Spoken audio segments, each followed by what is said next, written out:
नमस्कार, जय हिंद। इतिहास विमर्श में आप सभी का एक बार फिर से स्वागत है। युवा साथियों, आज इस एपिसोड में जो हम मुख्य बिंदु लेके आए हैं, जो विमर्श का विषय है, वह है परीक्षाओं पर चर्चा। हम सभी जानते हैं इस समय हम परीक्षाओं के दौर में हैं और लगातार परीक्षाओं का सिस्टम जारी है।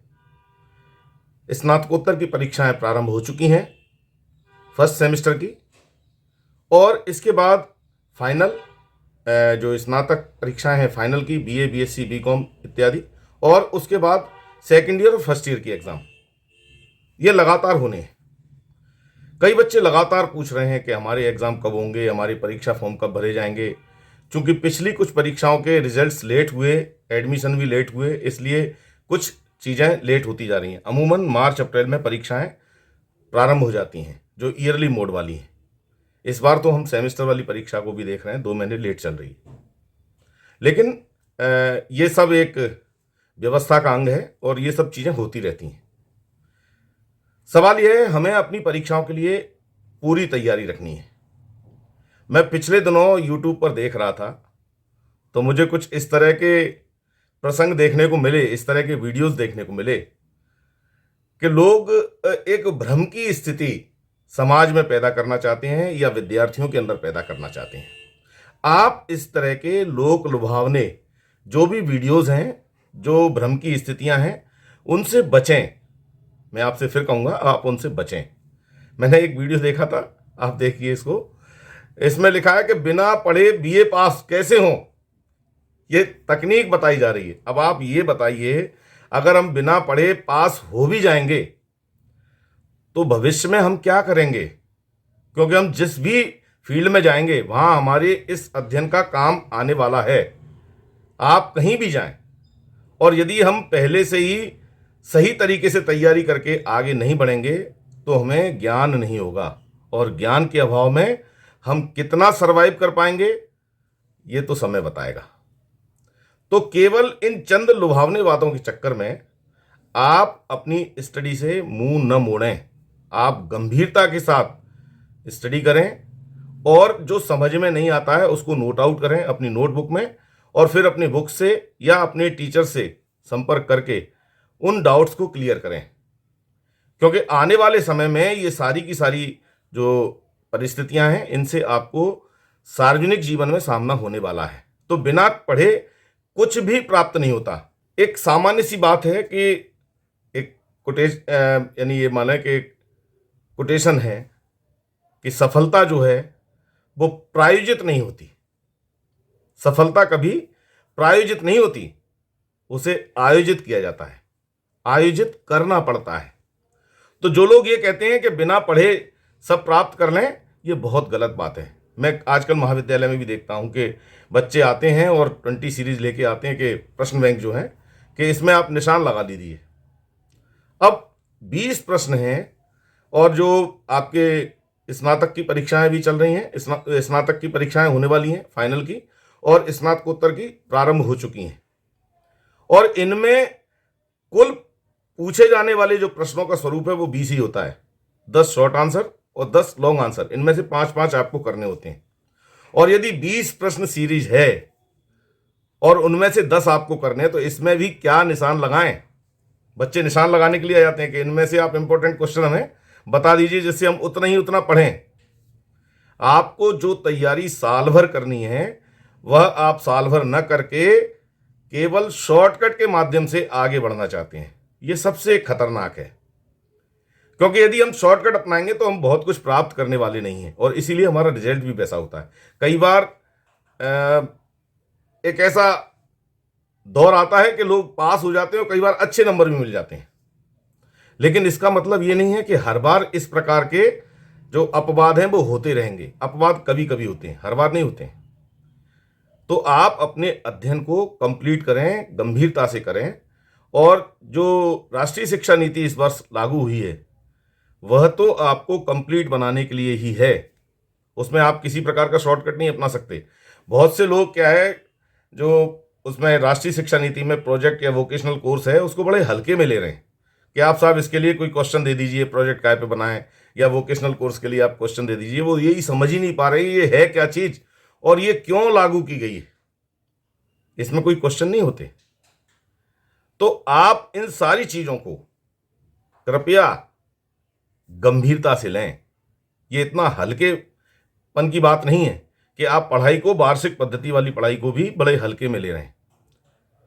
आपका जो मूल्यांकन होगा वो मूल्यांकन भी आपकी उस विद्वता के आधार पर होगा जो आपने अपनी कॉपी में लिखा हुआ है। अब बहुत से बच्चे ये पूछते हैं कि आंसर कितने शब्दों में लिखना है। सामान्य धारणा यह है कि आपको जो लॉन्ग आंसर है वो आपको मिनिमम 500 से 600 शब्दों में लिखना है।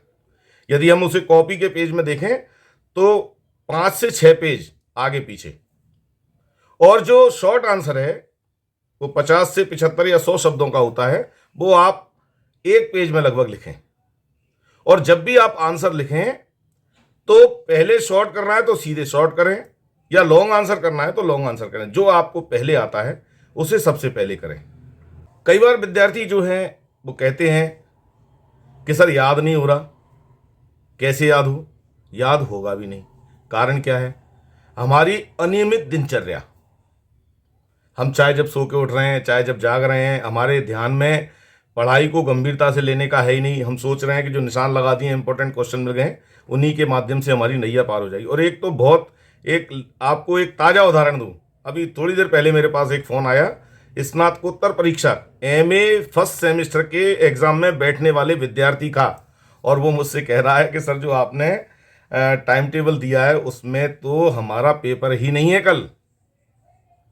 और वो टाइम टेबल में जिस पेपर की चर्चा कर रहा है वो इतिहास विमर्श की चर्चा कर रहा है। इतिहास विमर्श कोई पेपर नहीं है, ये तो एक प्लेटफॉर्म है यूट्यूब पर आपसे चर्चा करने का।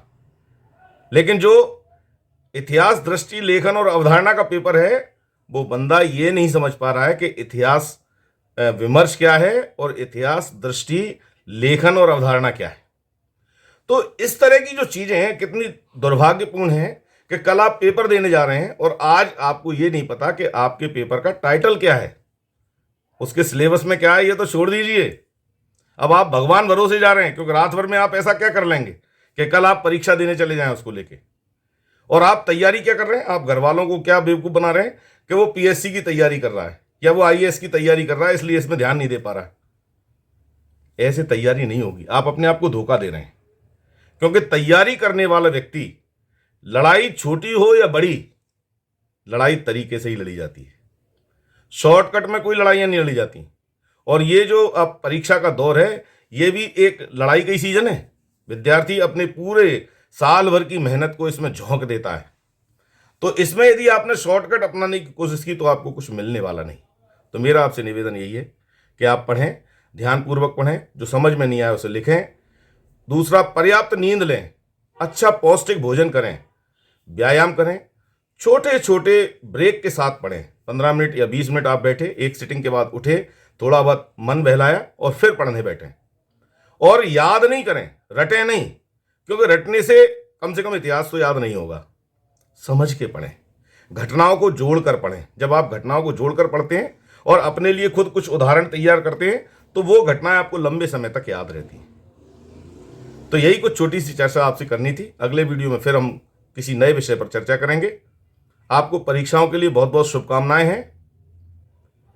इतिहास विमर्श पे कम्युनिटी पे आपको सारी सूचनाएं रहती हैं, आप इसको देख सकते हैं। आपके सिलेबस से संबंधित है, आपसे टाइम टेबल से संबंधित है, सारी सूचनाएं इसमें। लेकिन पर्याप्त आप देखा करें, क्योंकि आप अधूरी चीज़ देखने के बाद फिर पूछते हैं कि क्या है। और BA फर्स्ट ईयर और सेकंड ईयर के लिए मेजर माइनर इलेक्टिव, उसके लिए इंपॉर्टेंट क्वेश्चन भी मैंने इतिहास विमर्श में दिए हैं। आप इनको भी अपने अध्ययन में सम्मिलित कर सकते हैं। तो अभी तक यदि आप इतिहास विमर्श से नहीं जुड़े हैं तो आप इससे जुड़ सकते हैं। आप इसे सब्सक्राइब करें, बेल आइकन पर जाएं और ऑल के ऑप्शन पर जाएं, जिससे इस चैनल के माध्यम से समय समय पर जो नोटिफिकेशन हम आपके लिए लाते हैं वो आपको सबसे पहले मिले। आपके मित्र जो पूरे मध्य प्रदेश में कहीं भी परीक्षा में सम्मिलित हो रहे हैं इस वर्ष, उनके लिए भी ये चर्चा महत्वपूर्ण हो सकती है, इसलिए उनके साथ इसको शेयर करें। कमेंट्स बॉक्स में जाकर अपनी समस्याओं के समाधान के लिए आप मुझे लिख सकते हैं। मैं समय में मिलने पर आपको उसका जवाब अवश्य दूंगा। तो आज के लिए इस एपिसोड में इतना ही। अगले वीडियो में एक नई चर्चा के साथ हम फिर मिलेंगे। तब तक के लिए बहुत बहुत धन्यवाद। जय हिंद।